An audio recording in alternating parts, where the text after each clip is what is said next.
إن هذا القرآن يهدي للتي هي أقوم ويبشر المؤمنين الذين يعملون الصالحات أن لهم أجرا كبيرا.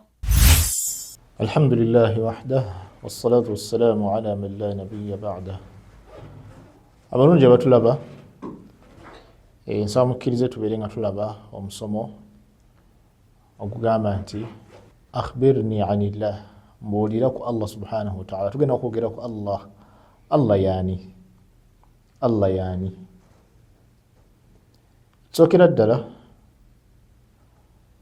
Allah subhanahu wa ta'ala yatutonda ffenna, ye mutonzi waffe, yatonda eggulu n'ensi na buli kimu ekiri mu nsi na buli kimu ekiri mu ggulu. Allah yatonda obwengula, buli kimu Allah subhanahu wa ta'ala yakitonda. Buli kitali Allah kitonde, buli kimu Allah yakitonda, ettaka, buli kimu. Era nga Allah subhanahu wa ta'ala ali waggulu w'ebitonde bye. Allah subhanahu wa ta'ala ali waggulu w'ebitonde bye byonna. Era Allah ennimi nnyingi balina engeri gye bayitamu Allah. Mu Luganda Allah tumuyita Katonda, tumuyita omutonzi, ye Allah subhanahu wa ta'ala. Era ne mu nnimi endala ez'enjawulo nabo balina engeri gye bayitamu Allah subhanahu wa ta'ala. Era nga Allah tabaraka wa ta'ala abantu bonna yabatonda nga bali ku bubombwa. Abantu abamu balowooza nti eddiini zajja buzi, nti nga balowooza nti omuntu yatondebwa nga tali ku ddiini, kati amadiini ne gajja buzi. Nedda. Omuntu yasooka okubeerawo ku nsi Adamu alayhi salam, nabbi Adamu yatondebwa ng'ali ku bubumbwa bwa kusinza Allah na bwa kumwawula nga Allah subhanahu wa ta'ala bwakkiririzaamu yekka, nga talina ng'akkiriza nti Allah yamutonda era nga amugondera Allah subhanahu wa ta'ala. Ne wayitawo ebbanga ddene nga abantu bamanyi Allah subhanahu wa ta'ala gwe basinza okutuusa ku mulembe gwa nabbi Nuh alayhi salam. Mulembe ogwo gwa nabbi Nuh abantu batandika okubeera nti bakola ki? Basinza ebitali Allah. Ne batandika okusinza ebibumbe.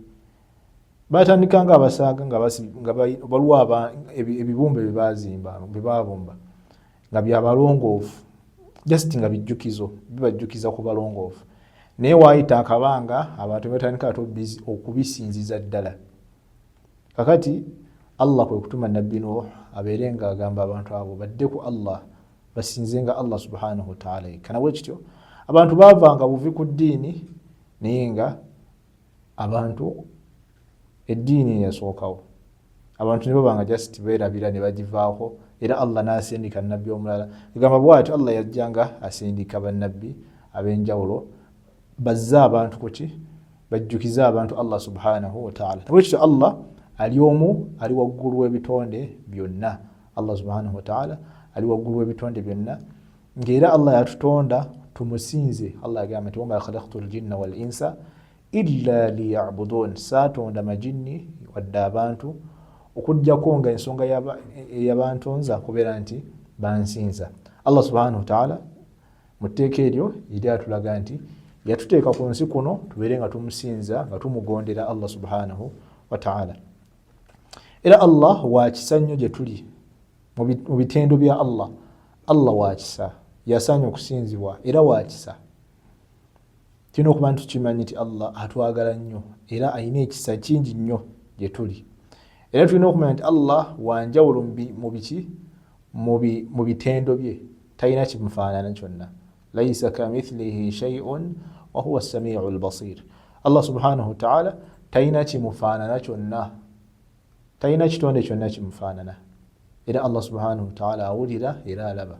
Allah tabaraka wa ta'ala toyina n'oba ofumiintiriza otya, tosobola kumumiintiriza n'otuuka ku kifaananyi kya Allah. Ekyo Allah teyakituwaako obusobozi ku nsi kuno kubeera nti tulaba Allah subhanahu wa ta'ala.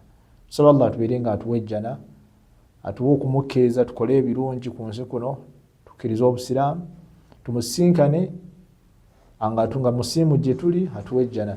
Abantu abanayingira ejjana bajja kulaba Allah subhanahu wa ta'ala bwafaanana nga bamulaba bulungi bonna awatali ku muntu kubeera nti asiikiriza munne. Nga wonaabeera awo n'otunuulira enjuba oba omwezi n'ogutunuulira ku ggulu, buli omu n'agutunuulira nga tewali asiikiriza munne. Era tujja laba Allah subhanahu wa ta'ala abanayingira ejjana, nsaba Allah atteeke mu bo. Allah subhanahu wa ta'ala abanayingira ejjana bajja mulaba nga tewali asiikiriza munne nga bamulaba Allah subhanahu wa ta'ala. Naye Allah subhanahu wa ta'ala wanjawulo, tosobola kufumiitiriza n'obeera nga omulaba wano ku nsi. Allah tiyatuwa busobozi butuuka ku nsonga eyo, naye tulina okukkiriza nti Allah gyali era ali waggulu w'ebitonde byonna Allah subhanahu wa ta'ala. Era Allah wakisa kyona nti Allah gamba nti yatugamba Allah tabaraka wa ta'ala ti man jaa bilhasanati falahu 10 amthaliha. Omuntu yenna bw'akola ekirungi, omuntu wakola ekirungi Allah subhanahu wa ta'ala amuwa empeera ezenkanankana. Egamba Allah akubisaamu ekyo ekirungi kyakoze emirundi 10, amuwa empeera za bintu 10. Katugamba osadde salem, Allah agikubisaamu ng'asadde sala 10. Bw'osaddaka n'owa omwavu oba omuntu omwetaavu n'omuwa essente, oba n'omuwa emmere, oba n'omunywesa amazzi, oba n'omuwa n'omumalira obwetaavu bwe, Allah akubalanga akoze ekintu ekyo emirundi 10, ate ng'asobola okukubisaamu nga bw'ayagala. Gamba Allah bw'akisa era awa abantu, kubanga Allah agenda tutubala ebirungi bye twakolanga ku nsi. Kati omuntu bw'akola ekirungi Allah akikola ki? Akikubisaamu ne biba bingi. Ate Allah atugamba nti waman jaa bisayyi'ati fala yujza illa mithlaha wa hum la yuzlamun. Ate yenna akola ekibi, omuntu yenna akola ekibi, Allah tabaraka wa ta'ala amuweera ddala ekyo kyennyini ekibi kyakoze eki kyaba akoze. Kagamba empeera ye amubalako ng'akoze ekyo ekibi kimu, amuwandikako ekibi kimu ekyo kyaba akoze. Olw'okuba Allah wakisa, takuba abantu bo bayitiriza ne baba nti bamujeemera, naye nga Allah tayagala kubeera nti abonereza bitonde bye. Naye awamu n'okubeera nti Allah wakisa, tetulina kumunyooma tugambe tuwefiirayo tubeere nga tumujeemera. Nedda, Allah yagamba nabbi ibadi anni ana al-ghafuru rahim wa anna adhabi huwa al-adhabu al-alim. Allah yagamba nabbi atugambye nti gamba abaddu bange abo nti mazima nze musaasizi w'ekisa ekingi ne musonyiye, ndi wakisa nnyo gye bali. Naye ate awamu n'okuba nti ndi wakisa, n'ebibonerezo byange ate by'amaanyi nnyo. Ebibonerezo byange by'amaanyi nnyo, bikaawu nnyo, biruma nnyo. Allah subhanahu wa ta'ala wakisa. Naye ate omuntu wakola ekikyamu n'abeera nti afuuka kwegamba tagambwako, n'ayisa bubi abantu, n'alyazaamaanya abantu, n'ajeemera Allah, n'ayonoona ku nsi, ate Allah era amutegekedde ebibonerezo eby'amaanyi. Omuntu yenna ajeemera Allah n'agaana okubeera nti amukkiriza, Allah amutegekedde ebibonerezo eby'amaanyi. Saba Allah atteekemu abo abamugondera, ate atteekemu abo abeenenya baba bagudde mu nsobi. Nabwe kityo Allah subhanahu wa ta'ala ebyo ebimu ku bitendo bye Allah w'amaanyi yeeyimirizaawo. Allah subhanahu wa ta'ala ali omu, talina kimugattibwako. Allah wakisa. Allah subhanahu wa ta'ala ye mutonzi yatutonda.